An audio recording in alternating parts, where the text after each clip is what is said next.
এক ঐতিহাসিক মুহূর্তের সাক্ষী পুরো জাতি। জুলাই গণ অভ্যুত্থানের চেতনা ধারণ করে নতুন বাংলাদেশ নির্মাণের লক্ষ্যে স্বাক্ষর হলো জুলাই জাতীয় সনদ।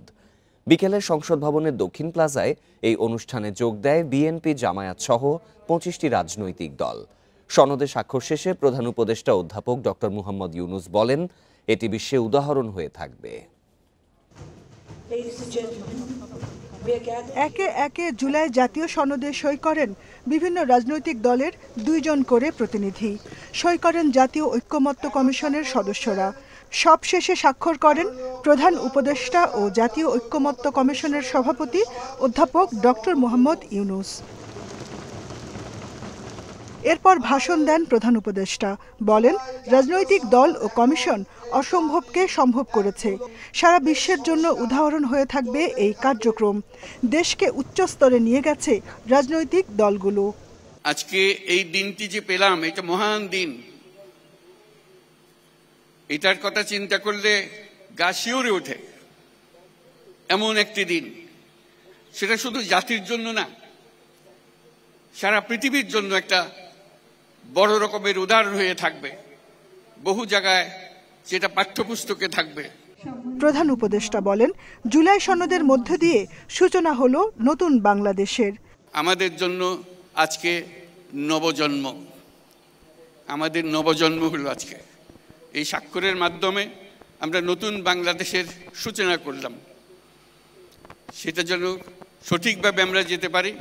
প্রধান উপদেষ্টা আরও বলেন, ফেব্রুয়ারিতেই ত্রয়োদশ জাতীয় সংসদ নির্বাচন, আর তা কিভাবে হবে সেজন্য আলোচনার আহ্বান জানান রাজনৈতিক দলগুলোকে। ঐক্যের সুর দিয়ে আমরা নির্বাচনের দিকে যাব। ফেব্রুয়ারিতে নির্বাচন হবে এবং এই ঐক্য যেন বজায় থাকে। আজকে ঐক্যমত্যে আমরা যেরকম সনদ করলাম, রাজনীতির ব্যাপারেও, নির্বাচনের ব্যাপারেও আপনারা রাজনৈতিক নেতারা বসে, বিভিন্ন দলের নেতারা বসে একটা সনদ করেন কিভাবে নির্বাচন করবেন। এরপর বিভিন্ন দলের নেতাদের সঙ্গে শুভেচ্ছা বিনিময় করেন প্রধান উপদেষ্টা। অংশ নেন ফটো সেশনে। অনুষ্ঠানে রাজনৈতিক দলের নেতাদের পাশাপাশি অংশ নেন আমন্ত্রিত অতিথিরা। ৫টি রাজনৈতিক দল স্বাক্ষর না করলেও শেষ পর্যন্ত শান্তিপূর্ণভাবে শেষ হলো জুলাই সনদ স্বাক্ষর অনুষ্ঠান। আজকের দিনকে ঐতিহাসিক বলে উল্লেখ করে প্রধান উপদেষ্টা বলেন, এর মাধ্যমে নতুন এক ইতিহাস তৈরি হলো। এই সনদের মাধ্যমে আগামীতে বাংলাদেশ খুব সুন্দরভাবে পরিচালিত হবে বলে আশা প্রকাশ করেন প্রধান উপদেষ্টা। জাহানারা পারভিন, ইন্ডিপেন্ডেন্ট নিউজ, জাতীয় সংসদ ভবন, ঢাকা। জুলাই সনদ স্বাক্ষরের মধ্য দিয়ে দেশের রাজনৈতিক ইতিহাসের নতুন সূচনা হলো বলে মনে করছে বিএনপি। এটি বাস্তবায়ন হলে গণতন্ত্রের ভিত শক্তিশালী হবে বলছেন নেতারা। তবে জামায়াত বলছে, এর আইনি ভিত্তি নিয়ে এখনো প্রশ্ন রয়ে গেছে। অনুষ্ঠানে ২৫টি রাজনৈতিক দলের নেতারা অংশ নিলেও সবচেয়ে বড় অংশীদার এনসিপি অংশ নেয়নি।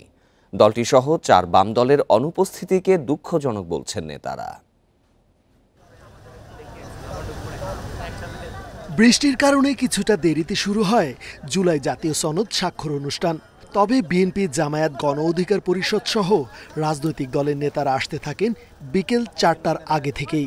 বিশিষ্টজনের পাশাপাশি অনুষ্ঠানে যোগ দেন বাংলাদেশে নিযুক্ত বিভিন্ন দেশের কূটনীতিকরা। ৭ মাস ধরে ঐক্যমত্য কমিশনের আলোচনার সফল পরিসমাপ্তিকে ইতিবাচক বললেও এখনও কিছু প্রশ্ন আছে বলে মনে করছেন বিভিন্ন রাজনৈতিক দলের নেতারা। এই অভ্যুত্থানে বিপ্লবের একজন প্রধান কারিগর এই এনসিপি অনুপস্থিত থাকাতে কিছুটা ছন্দপতন ঘটেছে। আমরা আশা করি এটা একটা বাংলাদেশে নতুন শুরু। সনদ তো তৈরি আমরাই করেছি, অতএব এটা স্বাক্ষর তো অবশ্যই করব, কিন্তু এখন মূল হলো বাস্তবায়ন প্রক্রিয়া আর কি। জুলাই সনদ স্বাক্ষরের মধ্য দিয়ে দেশের রাজনৈতিক ইতিহাসের নতুন সূচনা হলো বলে মনে করে বিএনপি। এটি বাস্তবায়ন হলে গণতন্ত্রের ভিত শক্তিশালী হবে বলছেন তারা। বাংলাদেশের রাজনৈতিক ইতিহাসে একটি নতুন অধ্যায়ের সূচনা হবে। আমি সেই জন্য ডক্টর মোহাম্মদ ইউনূস এবং সমস্ত রাজনৈতিক দলগুলোকে আমি ধন্যবাদ এবং কৃতজ্ঞতা জানাচ্ছি। সবকিছু পূরণের শুরু হলো কেবল, এটা যাত্রা। এগুলো বাস্তবায়নের মধ্য দিয়ে আমরা একটি গণতান্ত্রিক এবং গণতান্ত্রিক সংস্কারের মধ্য দিয়ে রাষ্ট্র কাঠামো আমরা অর্জন করতে পারব। জামায়াতের নায়েবে আমির বলেন, প্রধান উপদেষ্টার উপর আস্থা রেখেই সনদে স্বাক্ষর করেছেন তারা। তবে এর আইনি ভিত্তি নিয়েও প্রশ্ন তোলেন তিনি। সনদের সিগনেচারের মাধ্যমে এটার কি আইনি ভিত্তি হইল? না, হইল না। কিন্তু এটাকে আইনি ভিত্তি দেওয়ার যে বিষয়টি সেটা বাকি আছে। জুলাই সনদ বাস্তবায়নে দিক নির্দেশনার কথা বলেন নাগরিক ঐক্যের আহ্বায়ক। সনদ নিয়ে তার বাস্তবায়ন নিয়ে কথা বলাই হয়নি। আমাদেরকে যেটা সই করতে দেওয়া হয়েছে সেটা শুধুমাত্র অঙ্গীকারনামা। এর মধ্যে আরও যে সমস্ত বিতর্কিত বিষয় ছিল সেগুলো অ্যাভয়েড করা হয়েছে। জুলাই সনদ ও এর বাস্তবায়ন নিয়ে আলোচনার আরও সুযোগ আছে বলে জানিয়েছে ঐকমত্য কমিশন। রেজওয়ানুল হক, ইন্ডিপেন্ডেন্ট নিউজ, ঢাকা। জুলাই সনদ স্বাক্ষরের নামে জাতির সাথে প্রতারণা করা হচ্ছে বলে মন্তব্য করেছেন জাতীয় নাগরিক পার্টি এনসিপির আহ্বায়ক নাহিদ ইসলাম। সকালে রাজধানীর বাংলা মোটরে এনসিপির অঙ্গ সংগঠন জাতীয় শ্রমিক শক্তির আনুষ্ঠানিক আত্মপ্রকাশ অনুষ্ঠানে এই মন্তব্য করেন তিনি। নাহিদ ইসলাম বলেন, কিছু দলের বৈঠক মানে জাতীয় ঐক্য নয়। জাতীয় ঐক্য হলো যেখানে শ্রমিক সহ নানা শ্রেণী পেশার মানুষ একত্রিত হয়ে দেশের কল্যাণে কাজ করবে, কিন্তু শ্রম কমিশন ও স্বাস্থ্য খাত নিয়ে কোনো আলোচনা নেই। এনসিপির আহ্বায়ক বলেন, সংস্কার কমিশনেও শুধু নির্বাচন নিয়ে আলোচনা হয়েছে, সেখানে গণতন্ত্র নিয়ে ভালো কোনো লক্ষণ দেখা যায়নি। আবারও যদি কোনো ফ্যাসিস্টের উত্থান হয় তবে তা রাজপথে মোকাবিলা করা হবে বলেও জানান নাহিদ ইসলাম।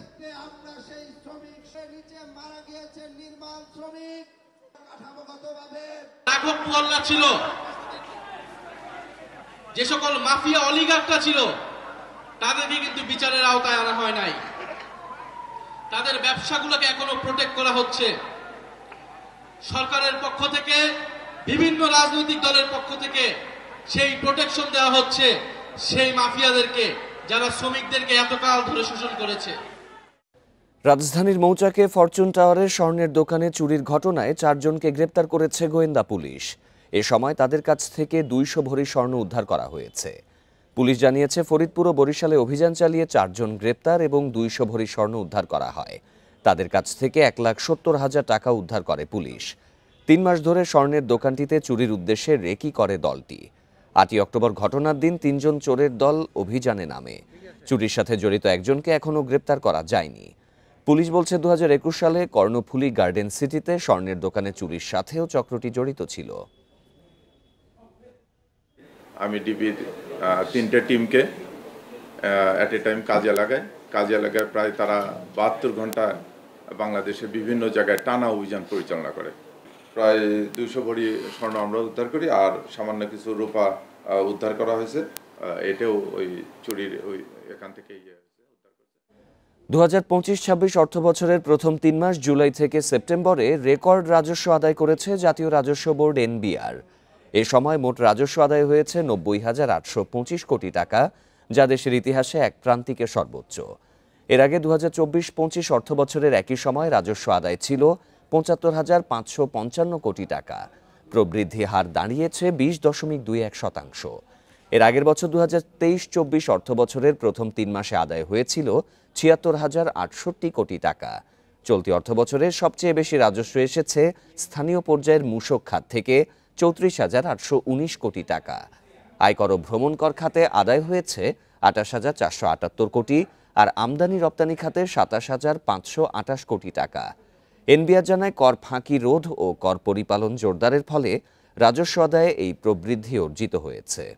বেআইনি হলেও খোদ রাজধানীতেই বিক্রি হচ্ছে নানা দেশীয় পাখিসহ পরিযায়ী পাখি। অনলাইনে অর্ডার নিয়ে দেয়া হচ্ছে home delivery service. Mymensingh Netrokona থেকে সংগ্রহ করা হয় এসব পাখি। বন্যপ্রাণী অপরাধ দমন ইউনিট বলছে, অপরাধীরা আটক হলেও জরিমানা মুচলেকা দিয়ে আবারও একই অপরাধে জড়িয়ে পড়ছেন। রাজধানীর পূর্বাচলে মুরগি বিক্রেতা নাজমুল বিক্রি করেন বকসহ নানা পরিযায়ী পাখি। বসুন্ধরা 300 ফিট এলাকায় নিয়মিত দেশীয় নানা প্রজাতির পাখি ফেরি করে বিক্রি করেন তিনি। 20-25টা 30টা পাখি বিক্রি করলে 3-4 হাজার টাকা লাভ, 5 হাজার টাকা লাভ। এটা ডেলিভারি দাও কোন জায়গাটা? এটা দেখা গেছে আপনার ওই 300 ফিট ইউটার্ন, ওইখানেও বিক্রি হয়।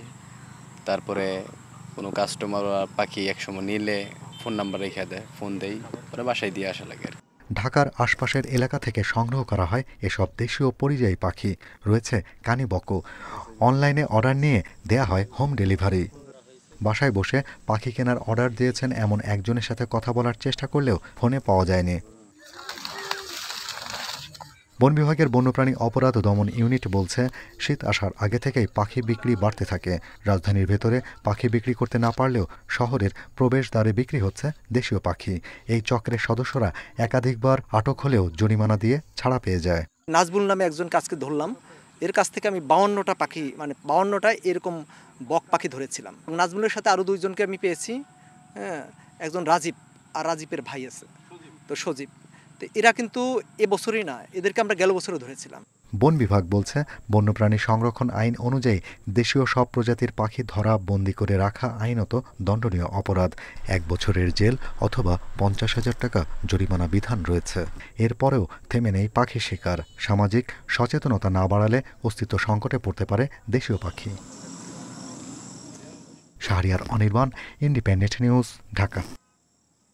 এই ছিল বিরতিহীন রাত 9টায় বাংলাদেশে। ধন্যবাদ সবাই।